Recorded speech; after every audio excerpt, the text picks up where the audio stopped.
우선은 이제 남성보다 여성의 수면 장애를 더 겪게 되는 이유는 이제 아마 몸에 있는 호르몬 변화일 겁니다. 에스트로겐이나 프로게스테론 이런 배란이나 아니면은 생리 이런 기간에 그런 호르몬 변화가 남자보다는 훨씬 더 주기적으로 발생을 하게 되고요. 생리전 증후군 같은 증상을 앓는 이제 병을 앓는 사람들도 있잖아요. 그럴 때마다 불면증이나 아니면 과다수면 이렇게 좀 진폭이 심한 그런 수면 질환을 겪게 되는데, 보통 이제 여자분들의 그런 주기적인 호르몬 변화도 있고 남자들이 보통 이제 65세 정도 되면 갱년기를 겪는다고 하거든요. 호르몬에 큰 변화가 있는 거죠. 여자분들은 반면에 그보다 한 15년 전에 50세 정도의 갱년기를 앓게 됩니다. 그때 이제 좀 몸의 변화도 많이 생기고 호르몬 변화도 생기면서 불면증을 그때부터 좀 강하게 증상을 호소하시는 분들이 있어요. 그리고 또 이제 여성분들에게 조금 더 많이 생기는 이유를 진료 보면서 보면 개인 수면에 대한 되게 불만이 많거든요. 예전에 본인이 젊었을 때 열심히 일하고 푹 자고 아침에 일어나서 개운하고 이런 것에 대한 좀 미련이 좀 더 남으시는 것 같더라고요. 노화나 노화 과정이나 아니면은 쇠약해지는 것에 대한 인정이 조금 부족한 거 아닌가 싶은 생각도 개인적으로는 해보고 있습니다.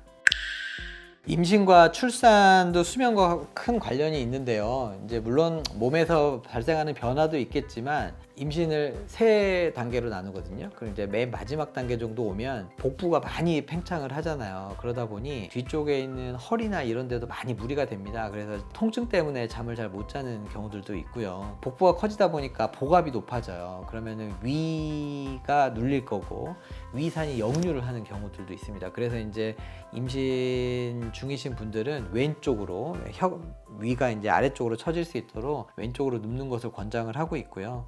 또 하나는 이제 출산을 하고 나서도 문제인데, 보통 아이들이 태어나고 나서도 쉽게 잠을 못 자잖아요. 많이 자긴 하지만 자주 깨는 거거든요. 그런 것들을 이제 수유를 하신다거나 아니면 이제 그 분유를 먹인다거나 아니고 자는 거 깨우는 거 재우는 거 이런 것들 때문에 수면이 많이 분절이 됩니다. 그러다 보니 이제 출산하고 나서도 수면의 질이 확 떨어져요. 뭐 산부인과는 아니기 때문에 저희 환자들에 대해서 얘기를 해드리면 양압기 사용하시는 분들 있잖아요. 이 양압기 사용하시는 남자분들 중에 어느 날 오셨는데 이제 갑자기 데이터가 너무 안 좋아진 거예요. 너무 이렇게 자주 벗어내고 자주 끼고 또 끼웠다가 벗어내고, 혹은 벗었는데 다시 끼우지 않고 이제 양압기 사용률이 많이 떨어지신 분들이 계시거든요. 10중 8구 뭐 둘째나 첫째가 태어난 겁니다. 그래서 이제 아는 척 하면서 혹시 출산을 며칠을 하셨습니까? 이제 사실 데이터가 망가지기 시작하는 그 기간이 있거든요. 그렇게 여쭤보면 그 정도에 저희 둘째가 태어났습니다. 혹은 뭐 첫째가 아기가 태어났습니다. 이런 얘기를 많이 해주시더라고요. 근데 그때 이제 양압기 사용률이 많이 떨어지고 그걸 회복 못 하시는 분들도 꽤 있거든요. 양압기 착용하시는 분들한테 출산 이후에 발생하는 그 사용률 저하는 조금 더 집중하라고 말씀을 드립니다. 이제 사실은 요 아기보다 내가 조금 더 늦게 잠들면 되는데 그게 참 어렵죠. 아이 토닥토닥 하다가 내가 불러주는 자장가에 나도 잠이 들고 그러다 보면은 양압기를 사용 못하고 주무시는 경우들이 많습니다. 아이가 이제 6개월 정도 지나면 이제 등 센서 없어지고 통잠을 자기 시작하는 아이들이 생길 건데요. 그 이후로는 빨리 이제 회복할 수 있도록 저도 이제 충분히 조언을 해드리고 있습니다.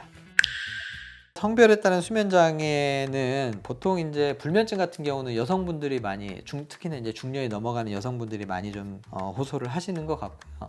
수면 중에 장애 같은 경우는 뭐 움직임이라고 하면은 이제 하지불안 증후군하고 렘수면 행동 장애 이런 것들이 있는데, 하지불안 증후군 같은 경우는 보통 이제 여성분한테, 왜냐면 그 원인들이 임신이나 철분 부족, 뭐 빈혈 있는 여자분들이 더 많으니까 이런 것들이 이제 있다 보니까 여자분한테 조금 발생하는 경향이 좀 있고, 렘 수면 행동 장애는 보통 이제 50세에서 가장 호발을 하긴 하는데 나이가 들어갈수록 이제 병은 증가를 합니다. 하지만 55세가 넘어가는 고령의 환자에서는 남자들한테 좀 많이 발생하는 것으로 되어 있습니다. 수면 무호흡증도 마찬가지인데요. 수면 무호흡증이 사실은 비만과의 관련성이 크기 때문에 뚱뚱한 사람들 혹은 술, 담배 하면서 이제 구강 내 만성적인 염증이 있으신 분들이 쉽게 걸리는 병이라서 사실은 남자분한테 훨씬 더 유병률이 높은 것으로 보고가 되고 있습니다.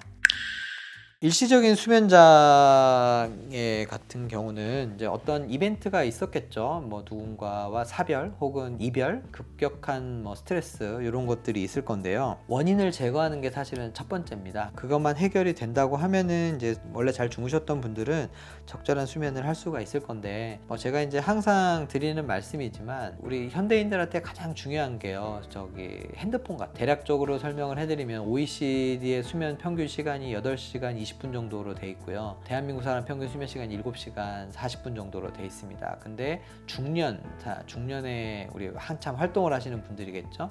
이런 분들이 이제 한 3시간, 6시간 40분 정도 돼 있습니다. 수면이 계속 줄잖아요. 근데 제일 문제는 뭐냐면 MZ세대들입니다. 젊으신 분들이 수면 시간이 5시간 40분밖에 안 된대요. 그렇게 되면은 우리가 방금 지금까지 계속 말씀드렸던 수면 부족, 수면의 질의 감소에 따른 여러 가지 심장이나 자율신경계 문제, 간 기능, 신장 문제 이런 것들이 있잖아요. 지금은 이제 젊고 건강하시니까 MZ세대들이 크게 내 건강에 문제를 느낄 수는 없지만 이런 데미지들이 쌓이면 언젠가는 분명히 문제가 될 거거든요. 그리고 이제 그 MZ세대들이 사실은 수면 양이 줄어드는 이유가 너무 많은 자극에 노출이 돼 있는 것 같습니다. 뭐 넷플릭스, 뭐 쿠팡 플레이, 하루가 멀다 하고 이제 새로운 컨텐츠들이 아주 자극적인 컨텐츠들이 올라오고 있거든요. 이제 그걸 소화하다 보니까 수면 시간도 줄어들고, 게다가 이제 그런 빛에 노출이 되면 우리가 또 각성을 계속 강요받게 되거든요. 잠이 들더라도 수면의 질은 떨어지고 수면 시간은 짧아지고, 잠들기에 2시간, 3시간 전부터는 핸드폰을 보지 않는 게 좋습니다. 뭐 꼭 보고 싶으면 이제 소리로 듣는 정도. 그 ASMR 같은 것도 계속 자극이 되면 내가 수면이 조금 얕아졌을 때는 나를 깨우는 자극이 될 수도 있거든요. 그렇기 때문에 그 시간을 정해놓고 30분이면 30분, 뭐 20분이면 20분 저절로 이제 오프가 될 수 있도록 시간을 정해놓고 ASMR도